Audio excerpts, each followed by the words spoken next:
Ladies and gentlemen, the following is another amazing of the Wrestling Fans Podcast, Ringside Society.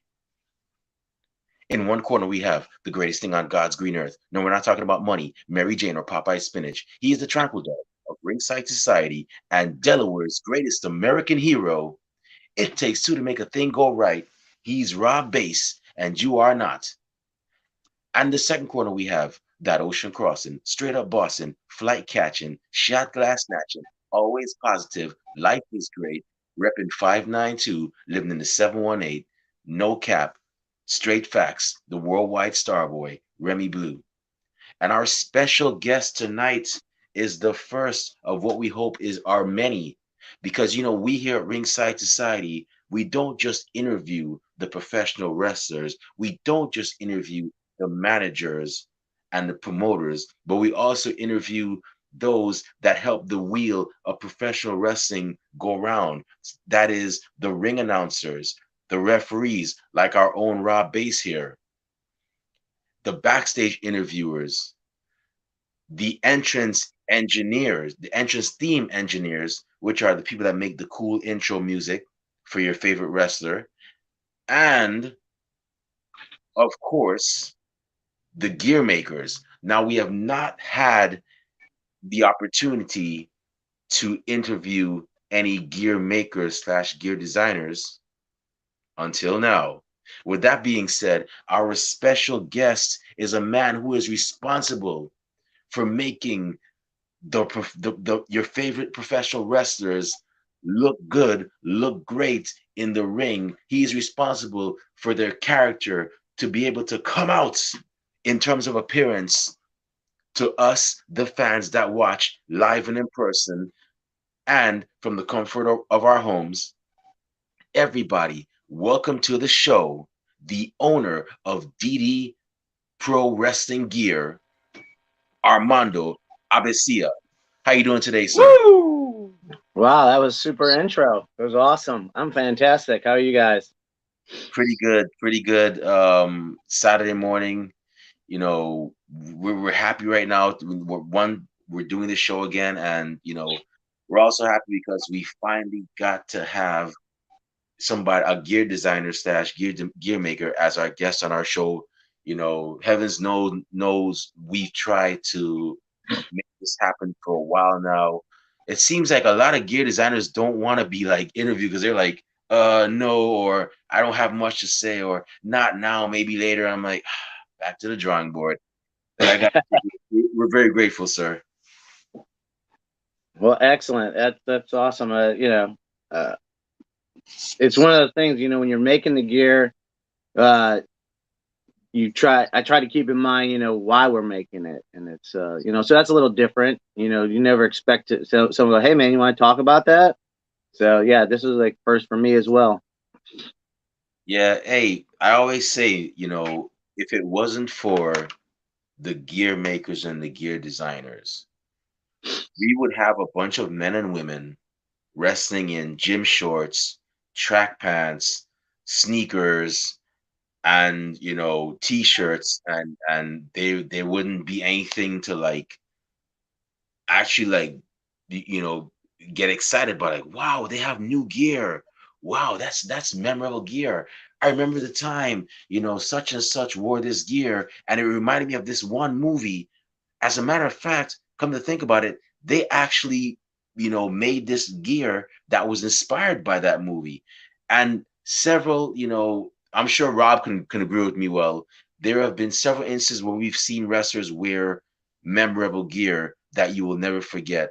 Like, for example, Rey Mysterio's Joker inspired gear, not the one played by Joaquin Phoenix, which was very good, but the one that was played by Heath Ledger. He actually had that gear. He actually wore that gear, and I will never forget it.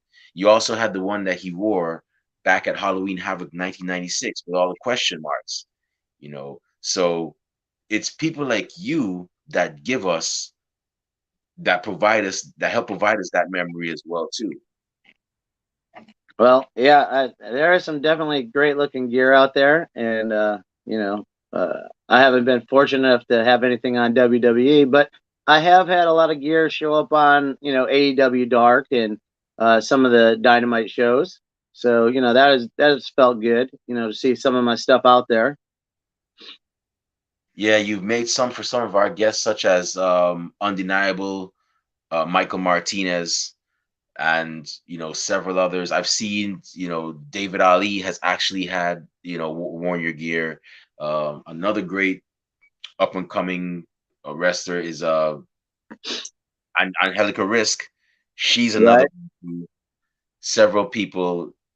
I'm telling you, it's only a matter of time to it's only a matter of time till your gears all till your designs all over the place. So yeah, that's the goal. I don't get to do this full time. I still have to work a real job. That's this morning. Came in about 4 o'clock in the morning from my everyday job Ooh, to get online with you guys this morning. So we appreciate it. We appreciate it. But I gotta say also, not only are you a gear maker, what makes you and I don't know if there's anybody else, but what makes you unique is that not only are you a gear maker, but your son, Duncan Mitchell, is also a professional wrestler. So you're pretty much like the coolest dad ever. Like, you know, not a lot of professional wrestlers can say, yeah, my dad makes my gear, my dad hooks me up. yeah, that's really the only reason we got into it. We had he went to the factory under QT Marshall uh, to learn to be a pro wrestler. And when it came time to actually get on, and get out there and start doing some work, you know, he asked around, and QT was like, "Man, I don't know really who's available at the time to make gear." That was the other side of trying to get someone to make you gear is to actually do they have time to make it? Where do I fall on the list? Um, and then you came across people saying, "Oh, don't use that guy. If you have some issues, they're not going to get back to you, or the stuff isn't super great." So it was just like, man, this is really a difficult situation. I'm like, well, why don't we try it ourselves? And first couple were a little, the fit was good, but the material sucked. Because I didn't have no clue. And as I like to say, like I don't know what I'm doing. I'm just kind of going along and figuring it out as I go. Yeah, that's pretty awesome that you do that, man. So I gotta ask you, man. So if if you had to say any because I know gear, like I said, not everybody has the talent to do what you do. And I'm not just saying that. Like I can't even draw to save my life. I could draw a mean stick figure, if anything. But if you had to choose a designer, whether it be in professional wrestling or outside the realm of professional wrestling, that inspired you, or designers that inspired you, who would you say was it that you draw inspiration from? Um, well, Sandra works for AEW. So she makes a lot of gear for the guys there. Cody's. She's made a ton of gear for just about everybody probably that worked for AEW. Dustin Rhodes himself and all those. And then the guys that make the gear for Charlotte Flair, they're amazing. Um, Duncan happened to be wearing some gear that I made. Obviously, that's going to be his choice of gear, I suppose, at this time until he can afford someone better or what have you. And so the guy that makes Charlotte Flair gear, her robes and stuff, he happened to see the work and he's like, "Man, that's really who it's good looking work. Who did it?" And Duncan was like, "Oh, my dad." And then he asked, "Well, how long have you been making the gear?" And he's like, "Well, I don't know, about a year."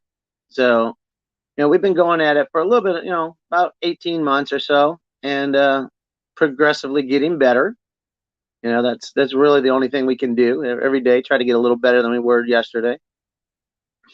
So Yeah, with time, something that I noticed even with this with our podcast is that You know, when you're on the path to greatness, the first step is not always going to be the best. You're going to look back in hind, you're going to look back at that one day and be like, wow, we've came so far. We started off with this. If only I'd done this sooner. I don't know if you had that, but like for example, our logo there, what you see, the yin yang sign. It's like, that's a sweet logo. Man, if I had only gotten that sooner. And if you look at our backdrop, you'd see that that was actually our first logo. Not many people would know that. So, yeah, time, I always say perfection, perfection always comes within time. I mean, you're doing fantastic. I mean, with what you do, I just got to say that. So, in terms of the gear now, has there ever been a time where you had to make gear for somebody and it was complex? You didn't think that it would have been a success, and that person comes back and they're like, Armando, you are the man. Don't let anybody tell you any differently. I'm digging this gear. Um, so I would say Glaciers, Ray Lloyd. So he came up and he started coaching at the school, and he's like, hey, I see you making some gear. I could use some new gear to go to signings and stuff like that. And he goes, I need a full bodysuit. Now at this time, mind you, I had only made a handful of things, literally just a handful of items, and he goes, yeah, I need this. I need a bodysuit, that's, similar to what I've been, wearing in the past. And I'm like, well, okay, sure. Why not? Let's give it a shot. And so we sat down and we drew the icicles, and, he gave me his old gear to, just kind of go from there. And so as I'm making the gear, I have it all sewed up and laid out. And then when I go to start putting it together, the the the way I had done it didn't allow for any stretch. So I was like, oh my God, I got to take all these, all this work, on a guy's outfit that's, he's over 6 feet tall, and we have to undo all the icicles that run down the whole bodysuit and redo it. And I was like, this is going to be a nightmare. I don't know if I'm going to be able to make it through. And in the end, it came out great. He was super happy. He's worn it at some of the signings he's done. Um, so that was probably the most complex thing I've done. Like, with never having the experience of ever making something like that. Other than he said, "Hey, man, I'd like it to be this." You know, so that was probably the one that was the most difficult. I could imagine because Glacier has some of the. He was honestly speaking, if I could choose a guy who was one of my favorites to watch in the '90s, it was definitely Glacier. I was so hyped when he debuted. His gear stood out. I was like, wow, like they were doing it great with this guy. And I tip my hat off to people that had designed his gear back then because that looked like something that was like state of the art. Like it definitely stood out. So, you've been a wrestling fan obviously for a lot of for a while, right? I Oh guess the yeah, same. yeah, for sure. Um, Go ahead. No, you go ahead, sir. Yeah. Yeah, I mean, I grew up. I'm from Detroit originally. So I grew up with big time wrestling. I watched it with my grandma, my grandpa. Went to Cobo Hall and Arena, to watch pro wrestling. Guys like Dick the Bruiser, Chief J Strombo. Those are guys, that I grew up watching. That, if you look, their outfits weren't very complex. It's, black pair of trunks and, pretty much, hey, one step away from a Speedo. That was about it back then. So then, watching wrestling, going, as a kid, and then growing up, still loving wrestling when I was in the Army. We would sit out. We'd have WrestleMania parties over at my house. When I was in special forces and stuff like that with some of my friends, and so we had a great time. Oh, that's cool. By the way, from one military vet to another, thank you very much for serving as well. I know it Oh, wasn't easy. oh, thank you. That was, it's what we're supposed to do. Yeah. So, yeah. So in terms of so WrestleMania, that's WrestleMania parties, man. Those are always fun. So, watching wrestling, like who are some wrestlers that you remember that they had like um some of the best gear designs that stood out to you as a designer? Because me, whenever somebody and I'm almost 40. I'll be 40 next year, turning 39 in May. But whenever I think of gear, like some of the best gear designs, yeah, I mentioned Rey Mysterio earlier, but if I had to choose the king of like of like who had the best gear back in, like, let's say the I guess you could say late 80s, early 90s, it would be the Macho Man Randy Savage. Oh He yeah, had for sure. some gear that was like, wow, like he made it cool. He was one of the guys that made it cool to be flamboyant. You could be a tough guy and still be flamboyant. But in your opinion, whose gear stood out to you, you know, watching wrestling all these years? I mean, Macho Man, coming down, super awesome. Um, just the way the entrance is, with the streamers and the robes, and of course, obviously Ric Flair. Um, you know, the styling and profiling, looking good. I mean, those are guys like that. Paul Orndorff, he always had nice, these pretty cool looking robes, and that, sometimes it's not even about the how flashy they are.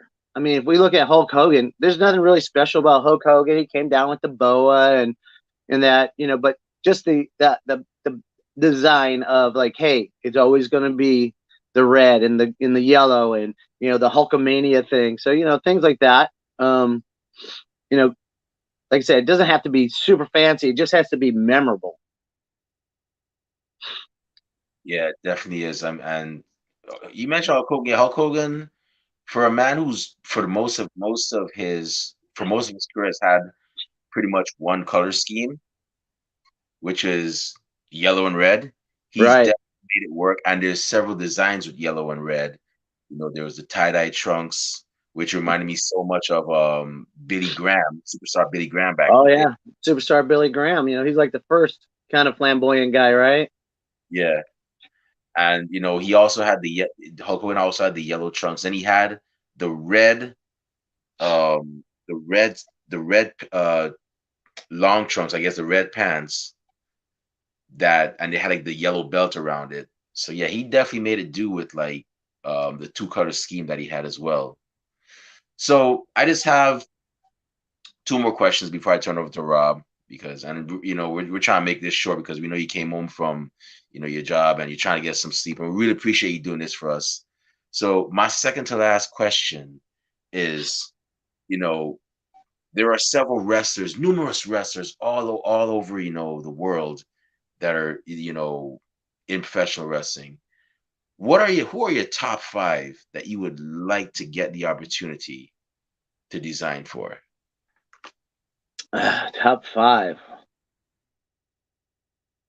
Oh, I'm a huge fan of Buddy Murphy. I love Buddy's gear. There's the simplicity of them. They're shorts, but they're really cool shorts. Um, Will Ospreay. I mean, I think he always has great looking gear. Okada has great gear. A lot of the I like a lot of the stuff that the Japanese, with New Japan style. One thing is it's so much about the show. When Marty Scurll was on there with the wings that popped out and stuff like that. I mean, I think New over in New Japan they take the gear making to that next level of like theatrics. because their entrances are super long and stuff like that. And obviously the fans love their, the gear that those guys have. It's a huge market for them. The after gear, being able to sell their gear to fans and stuff like that. So I think that a lot of those guys over there um, just have amazing outfits. Um, you know, um, I don't know. I don't know about anymore. I think just watching guys, how they can put things together that are simplistic, but yet, are super awesome. Malachi Black, he doesn't wear anything special, but you definitely know what's happening with him when he comes out. He's in basic trunks, but between the combination of the towel over the mask and the vest and all of that. Like I said, I don't think you have to have gear that is so crazy. It just needs to be memorable. Awesome. Yeah, that's definitely a great point as well too. So my last question is, Sure. you've been doing this for a little while now. You see somebody that wants to, get into the world of designing gear and making gear for professional wrestlers. What Mm-hmm. advice would you give that person? Um, make a lot of mistakes, and what I mean by that is like the only way to get better is through trial and error. I mean, realistically, it's something that I'm sure some of the gear makers that have been doing it for years, they're not they don't really have to go through that anymore. But for me, I find that that is the one thing that probably helped me the most. As I go and do stuff, is to when I mess it up, then to be like, oh yeah, or to go back and look at a piece of gear and say, man, you should have done this, to make it a little easier on yourself. Um, Trying to figure out patterns, because there's not patterns out there. That was really one of the things that was kind of interesting. People come to you and, human bodies are of all shapes and sizes, and some are of ridiculous proportions. And then you're trying to figure out, how do I do this when it's this? And, you know, um, that is a really it's a complex question. Um, and then the ability to temper people's expectation of what they think their gear could be, with material limitations. Just because you want it to be a certain thing doesn't mean that's really realistic. We're not making Hollywood costumes that are going to be used for two takes and that's it. We're making an outfit that somebody's going to wrestle in. Realistically, most of the kids, the young men and women that come to us to have gear made, they're going to wear that for a while. So it has to be durable. It can't just be like this amazing flamboyant thing that they could get in the ring with and just keep going, going, and going, and then expect that it's going to hold up, because it won't. You got someone else tugging and pulling on it. You take in the wash and wear factor, the material. What is the material? Then you get people that don't wash it properly, and then they're like, "Hey, it's not holding up." Yeah, well, what'd you do? Well, I just threw it in with my regular clothes. Can't do that.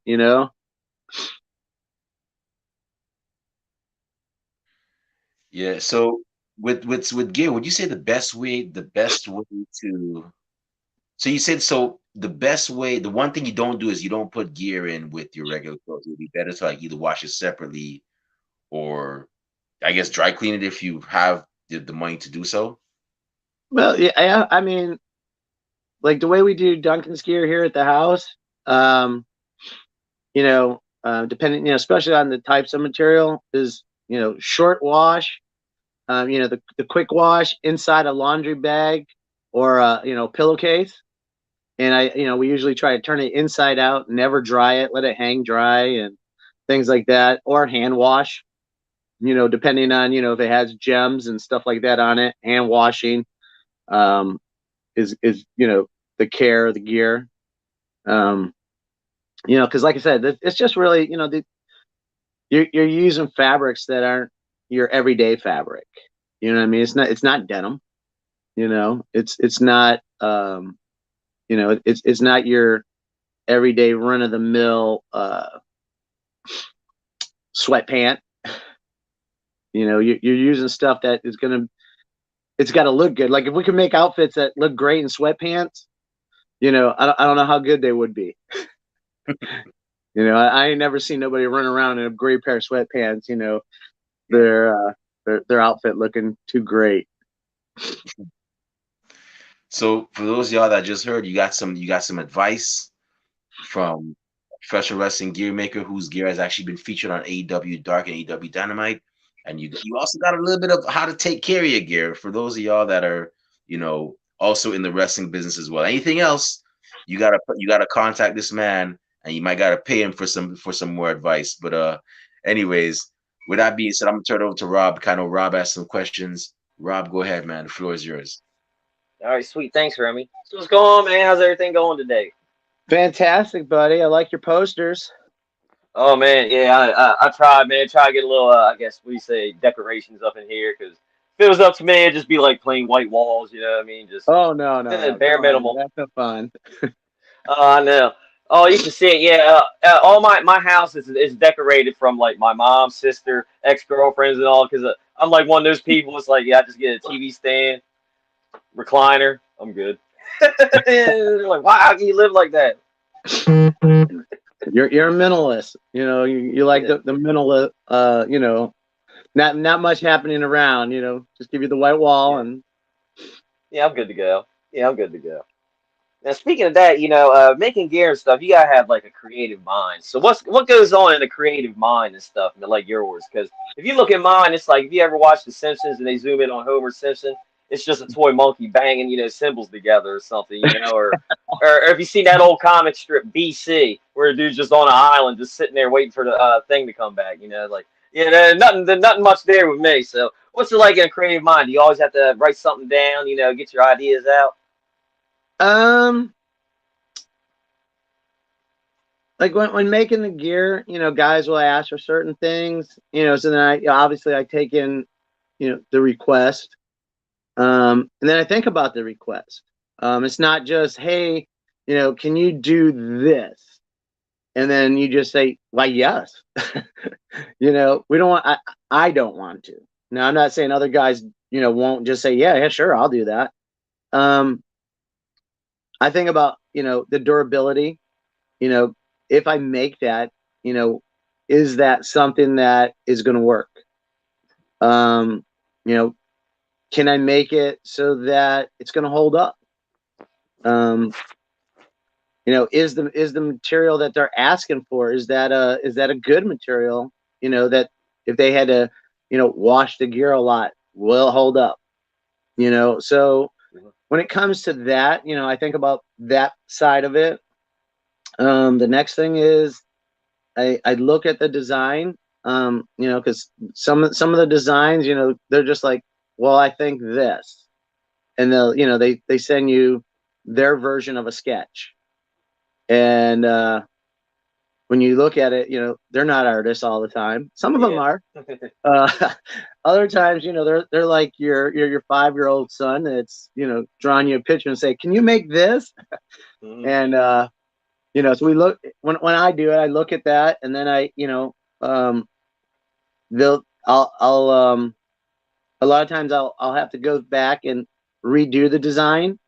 So we have a little back and forth like that. If it's not a computer generated logo or anything like that. One of the things like with the gear that I generally try to do, I don't like using like a lot of heat transfer stuff, Mhm. because I don't think overall the heat transfer looks as good as like material.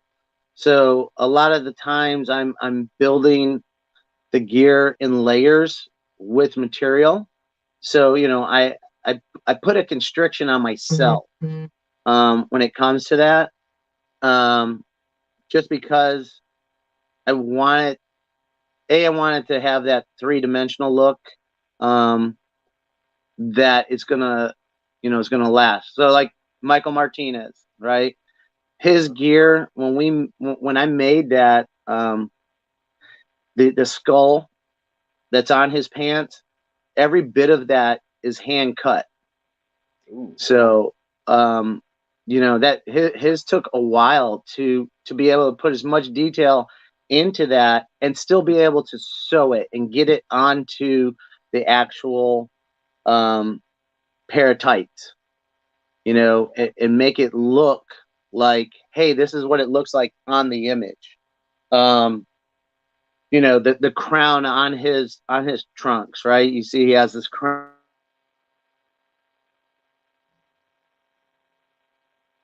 layers of material, to go into it.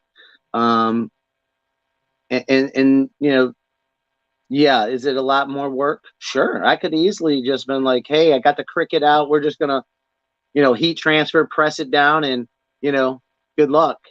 See how long it lasts, and you can come back and I'll make you a new pair of gear. Um, and a lot of guys see, especially like with Edge and Ricochet, a lot of the stuff that they have is one-off gear that is worn once or twice, right? So if I know that, hey, this person would only wear this outfit one time and they're going to never wear it again, yeah, then I probably would go to the concept of, hey, it's a heat transfer, it's quick, it can be a little more detailed, because of the heat transfer.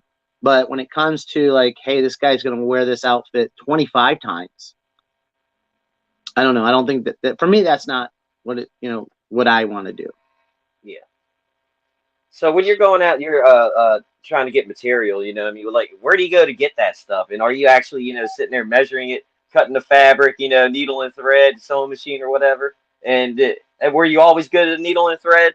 Because like, all I can do is sew a button on, or like something happens, I can stitch some clothes together or whatever. Like that's basic stuff. Yeah. So a little different. I mean, obviously, I'm a little older than you guys. Um, there used to be this thing called in school called home ec. Everybody had to Yeah, take it.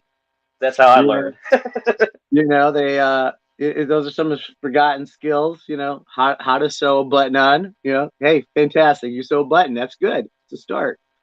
Um, so I learned when I was a little bit younger. Um, and my mom had a sewing machine, and so there was times when you're like, hey man, this is a new style. Let me do this to my pants. So I kind of did that, and like I said, uh, helped as a younger kid, when people were doing plays and stuff, we had to make our own costumes. So, helped that way a little bit. Then being in the military, learned how to sew on my own patches and stuff by hand, because that meant, I didn't have money to go out and do Hmm. what young men do. If you had to go to the alterations. So, learning like that was, pretty much the way it goes. So when it comes to fabrics, I hit I generally have a couple different stores that I use. Um, and one of the stores is like a giant warehouse here in Atlanta. And, so I like that because it's, to be able to touch and feel the product, is a big help. Uh, I've ordered stuff offline, and ordering material offline is, wow, it is a hit and miss, because yeah, you don't know what you're getting. It's kind of like if you Yeah. order a pair of pants offline. Yeah, just because it says it's a 36, is it really a 36? Hmm. You get it home and you're like, my God, these don't fit. These are terrible, Yeah. right? So it's kind of like that. You get the feel of the material. So yeah. That's pretty cool. Now, with your son wrestling and stuff, are you do you travel to the shows with him?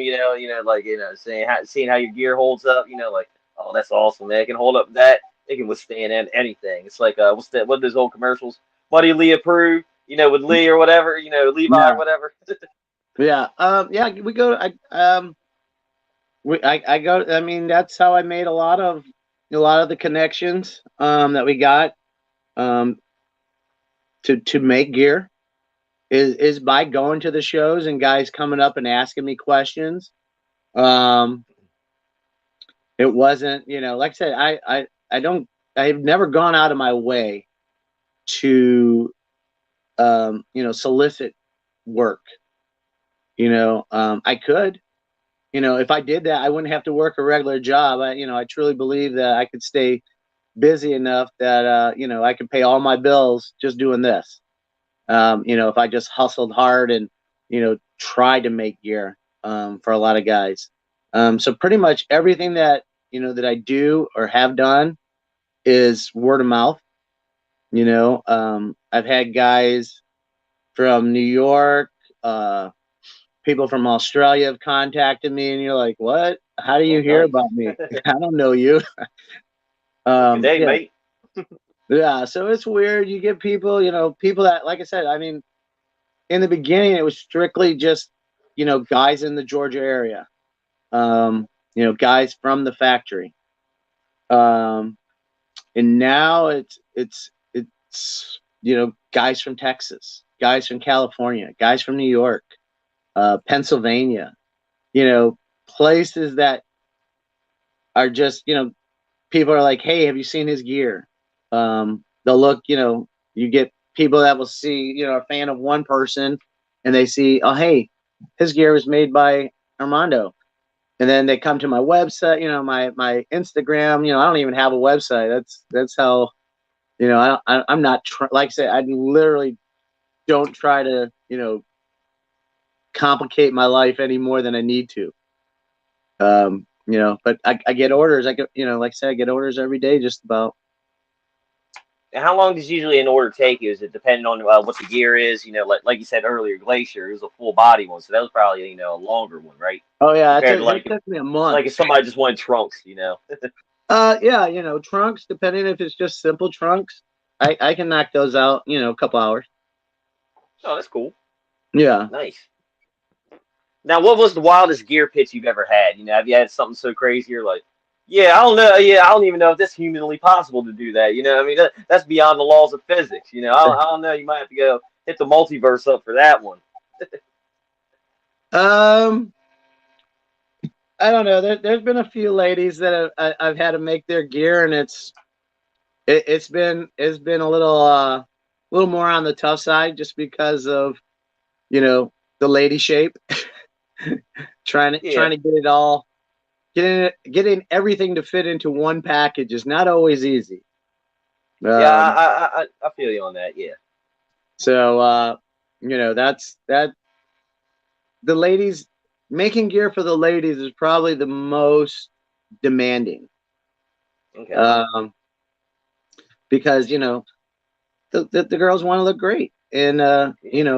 it is tough to to get the correct measurements, especially when you're not there to get the measurements. When they're sending you stuff in, um, you're I send them a little template. Hey, I need these measurements, and sometimes they come back and they're not right, but that's okay. Mm. Yeah, that's like you said earlier. You make mistakes, try again. Do your thing. You'll get it right. You'll get it right. Yeah, absolutely. Like I said, it's we're not perfect. I ain't trying to be perfect. I'm just trying to be better than I was the day before. There you go. That's how I try to live life. Just do better than what I did the day before. Try and just make every day a little better. For So I sure. gotta ask, so I got, when you're not making gear and stuff, man, what are some like TV shows and movies that you're watching right now? Because I always get stuck in those comfort shows, like I watch Married with Children all day and all night or something, like stuff like that, just whatever, Or is there something new that you're into right now? Because I'm always trying to branch out. Um, yeah, we watch a lot of HBO Max here. Okay. Big fan of action movies. Um, things like that. Animation, I love animation.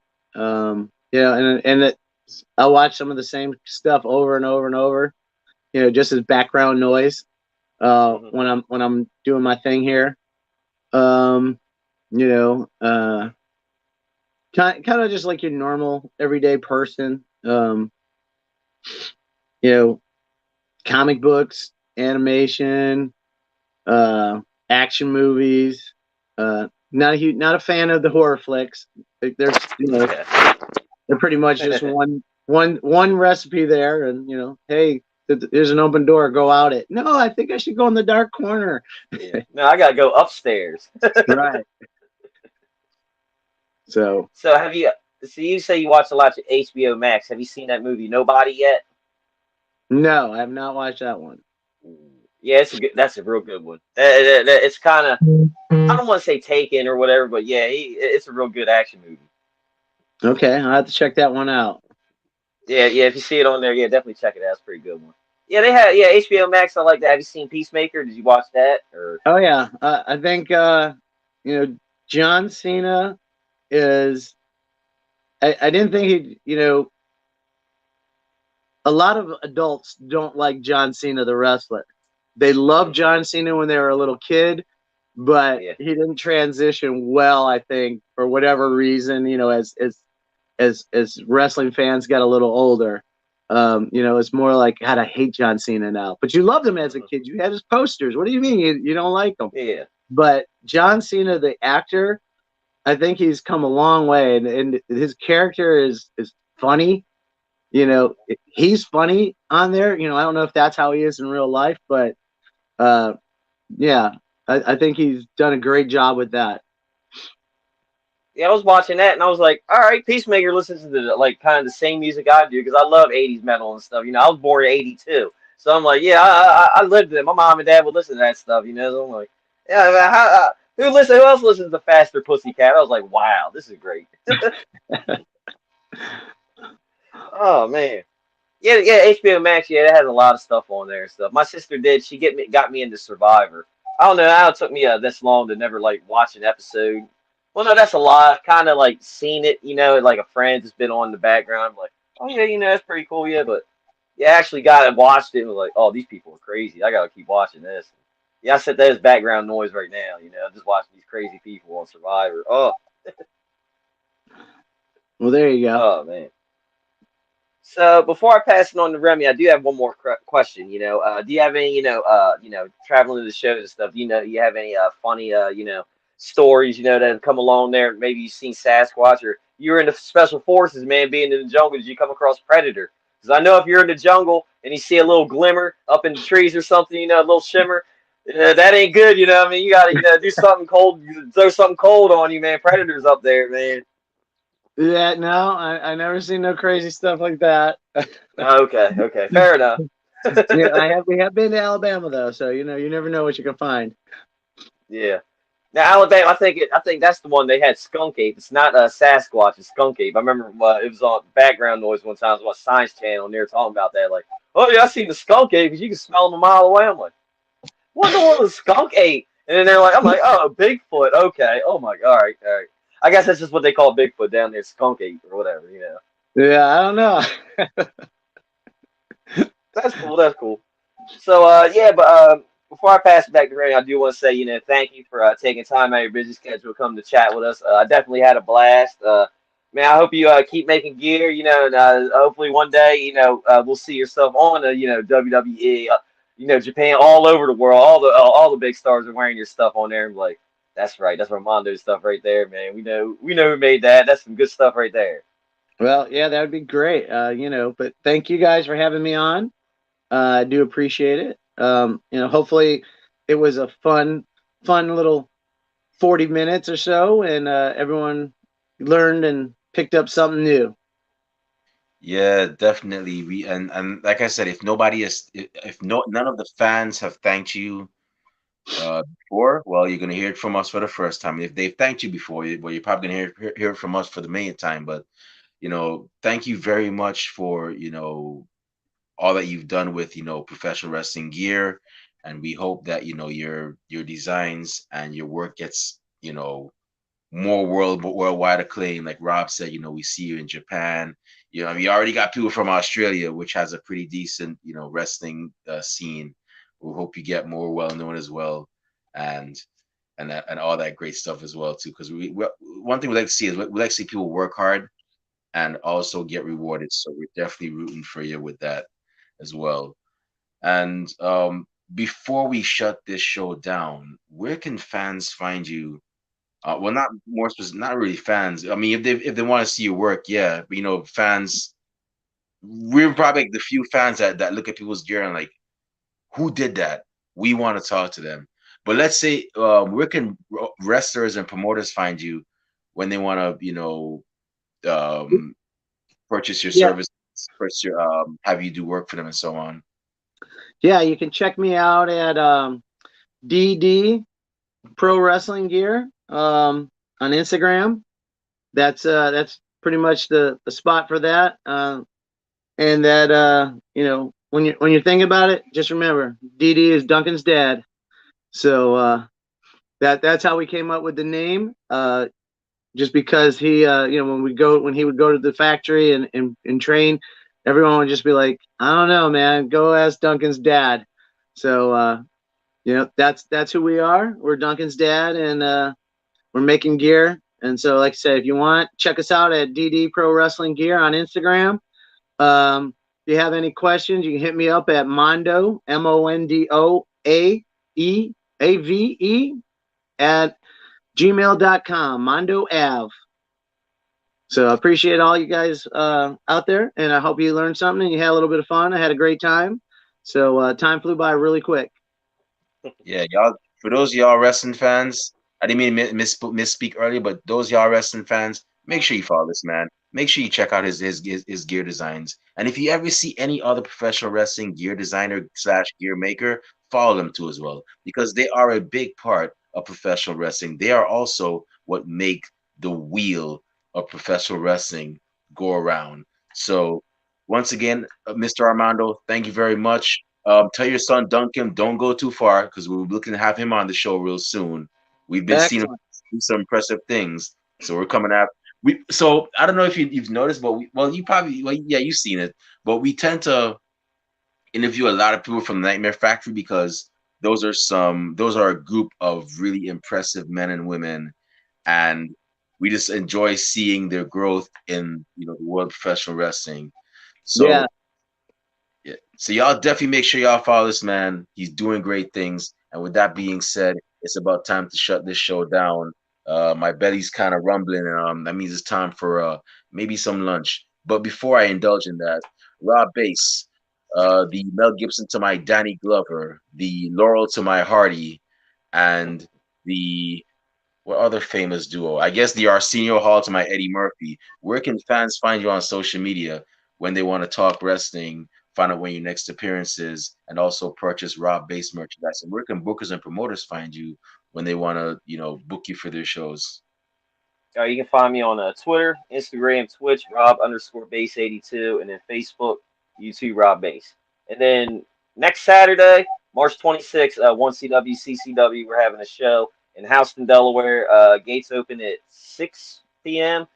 We got the men and women there kicking butt. We got the Renegade Twins there, Cat Spencer, Kylan King. I think Willow Nightingale's going to be there. We got Cass XL, Moses. Bad Banks is wrestling Big Cass for the belt there.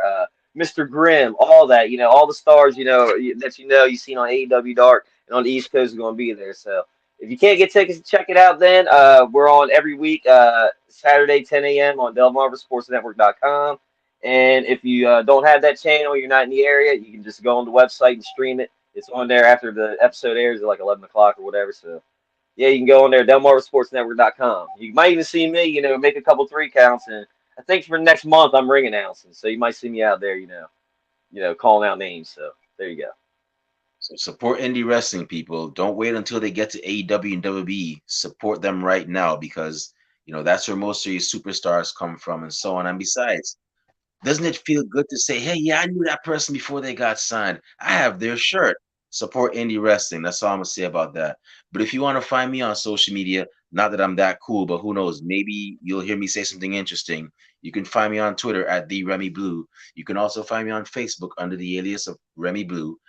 Our podcast, however, is also on social media. We're on Spotify, we're on Blog Talk Radio still. We also have a Facebook group. We're on Instagram and Twitter at Ringside Society, Twitch at Ringside Society 2019. We also have a YouTube channel where we have a lot of great interviews like this one, like the one with Diamond Sheik, Undeniable Michael Martinez, Katie Hebner, and many others. So make sure you follow us on YouTube. Once you go to YouTube, type in Ringside Society, and you see that sweet OMG dark blue and light blue yin yang sound with the blue flames around it. That's when you know it's us. Make sure you subscribe to all our videos because you don't want to miss a thing like Aerosmith in 1998. And with that being said, we just want to say, thank you to everybody that tuned in live. We really appreciate it. We know we're not the best, but we try to be one of the best that brings you great wrestling content from all spectrums of professional wrestling. And to those of you that are going to listen to us later on, thank you very much in advance. And those of y'all that hate us, can't stand us, really and truly wish we'd go away. Well, like myself at the Golden Corral and Rob Bass at the Taco Festival, we're not going anywhere for a while. They hate us because they ain't us. We ain't stopping.